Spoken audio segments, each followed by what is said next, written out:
हरे कृष्णा। 5 दिन 5 महापर्व।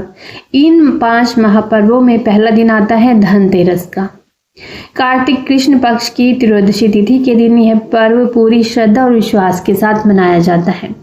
कार्तिक कृष्ण पक्ष की त्रयोदशी तिथि के दिन भगवान धन्वंतरि का जन्म हुआ था, इसीलिए इस तिथि को धनतेरस या धन त्रयोदशी के नाम से भी जानते हैं। धन्वंतरि जब प्रकट हुए थे तो उनके हाथों में अमृत से भरा कलश था। भगवान धन्वंतरि क्योंकि कलश लेकर प्रकट हुए थे, इसीलिए ही इस अवसर पर बर्तन खरीदने की परंपरा है। कहीं कहीं लोक मान्यता के अनुसार यह भी कहा जाता है कि इस दिन धन खरीदने से उसमें 13 गुना वृद्धि होती है। इस अवसर पर लोग धनिया के बीज खरीदकर भी घर में रखते हैं। दीपावली के बाद इन बीजों को लोग अपने बाग बगीचे में या खेतों में बोते हैं। धनतेरस के दिन चांदी खरीदने की भी प्रथा है। अगर संभव ना हो तो कोई बर्तन खरीदें। इसके पीछे यह कारण माना जाता है कि यह चंद्रमा का प्रतीक है, जो शीतलता प्रदान करता है और मन में संतोष रूपी धन का वास होता है। संतोष को सबसे बड़ा धन कहा गया है। जिसके पास संतोष है वह स्वस्थ है, सुखी है और वही सबसे धनवान है। भगवान धन्वंतरि जो चिकित्सा के देवता भी हैं, उनसे स्वास्थ्य और सेहत की कामना के लिए संतोष रूपी धन से बड़ा कोई धन नहीं है। लोग इस दिन ही दीपावली की रात लक्ष्मी गणेश की पूजा हेतु मूर्ति भी खरीदते हैं। धनतेरस की शाम घर के बाहर मुख्य द्वार पर और आंगन में दीप जलाने की प्रथा भी है।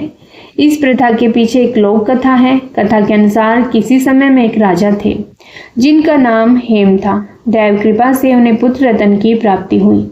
ज्योतिषियों ने जब बालक की कुंडली बनाई तो पता चला कि बालक का विवाह जिस दिन होगा उसके ठीक 4 दिन के बाद वह मृत्यु को प्राप्त होगा। राजा इस बात को जानकर बहुत दुखी हुआ और राजकुमार को ऐसी जगह पर भेज दिया जहां किसी स्त्री की परछाई भी न पड़े। दैव योग से एक दिन एक राजकुमारी उधर से गुजरी और दोनों एक दूसरे को देखकर मोहित हो गए और उन्होंने गंधर्व विवाह कर लिया। विवाह के पश्चात विधि का विधान सामने आया और विवाह के 4 दिन बाद यमदूत उस राजकुमार के प्राण लेने आ पहुंचे। जब यमदूत राजकुमार के प्राण लेके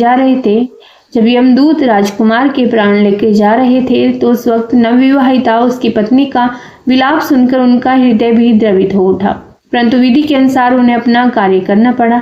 यमराज को जब यमदूत यह कह रहे थे, उसी वक्त उनमें से एक ने यमदेवता से विनती की, हे यमराज, क्या कोई ऐसा उपाय नहीं है जिससे मनुष्य अकाल मृत्यु से मुक्त हो जाए।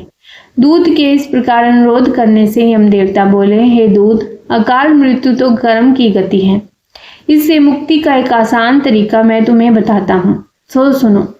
कार्तिक कृष्ण पक्ष की त्रयोदशी रात जो प्राणी मेरे नाम से पूजन करके दीपमाला दक्षिण दिशा की ओर भेंट करता है, उसे अकाल मृत्यु का भय नहीं रहता। यही कारण है कि लोग इस दिन घर से बाहर दक्षिण दिशा की ओर दीपक जलाकर रखते हैं। धन्वंतरि के अलावा इस दिन देवी लक्ष्मी और धन के देवता कुबेर की भी पूजा करने की मान्यता है।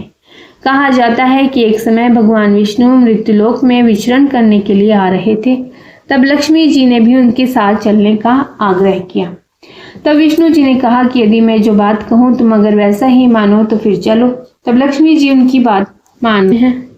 आइए जानते हैं धनतेरस की पूजन की विधि। धनतेरस की पूजा दीपावली के पहले कार्तिक कृष्ण त्रयोदशी के दिन की जाती है। इस दिन भगवान धन्वंतरि की पूजा की जाती है। साथ ही यमराज के लिए घर के बाहर दीपक जलाकर रखा जाता है, जिसे यम दिया भी कहते हैं। कहा जाता है कि यमराज के लिए दीपक जलाने से अकाल मृत्यु का भय नष्ट हो जाता है।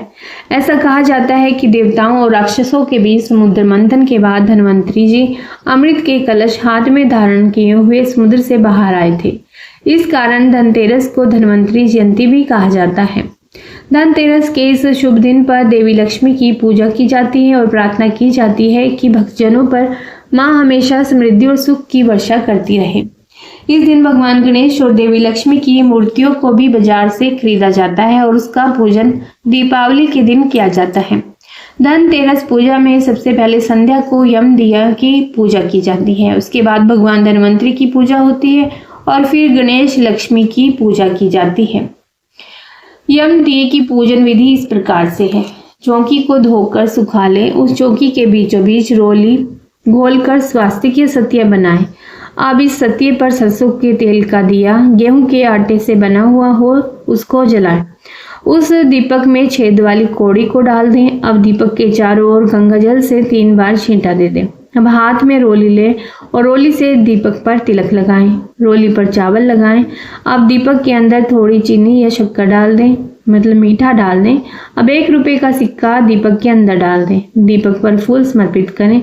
सभी उपस्थित जन दीपक को हाथ जोड़कर प्रणाम करें और कहें, हे यमदेव, हमारे घर पर अपनी दया दृष्टि बनाए रखना और परिवार के सभी सदस्यों की रक्षा करना। फिर सभी सदस्यों को भी तिलक लगाएं। अब दीपक को उठाकर घर के मुख्य दरवाजे के बाहर दाहिनी ओर रख दें। दीपक का लो दक्षिण दिशा की ओर ही होना चाहिए। इसके बाद आप धन्वंतरी की पूजा करें। धन्वंतरी की पूजन विधि इस प्रकार से है। यम दिए की पूजा के बाद धन्वंतरी पूजा की जाती है। अब पूजा घर में बैठकर धूप दीप यानी घी के दिए, मिट्टी के दिए, जो भी है, अक्षत, चंदन और नैवेद्य के द्वारा भगवान धन्वंतरी का पूजन करें। पूजन के बाद धन्वंतरी के मंत्र का 108 बार जाप करें। मंत्र इस प्रकार से है, ओम धम धन्वंतरये नमः। इसके जाप के पूर्ण करने के बाद दोनों हाथों को जोड़कर प्रार्थना करें कि हे भगवान धन्वंतरी, ये जाप मैं आपके चरणों में समर्पित करता हूँ।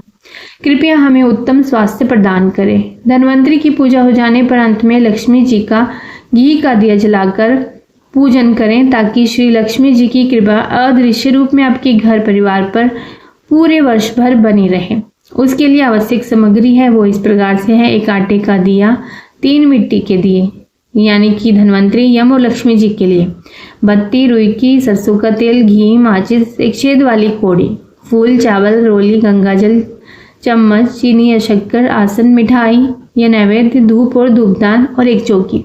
ये पूरी पूजा पाठ करने के लिए आपको इतनी ही सामग्री चाहिए।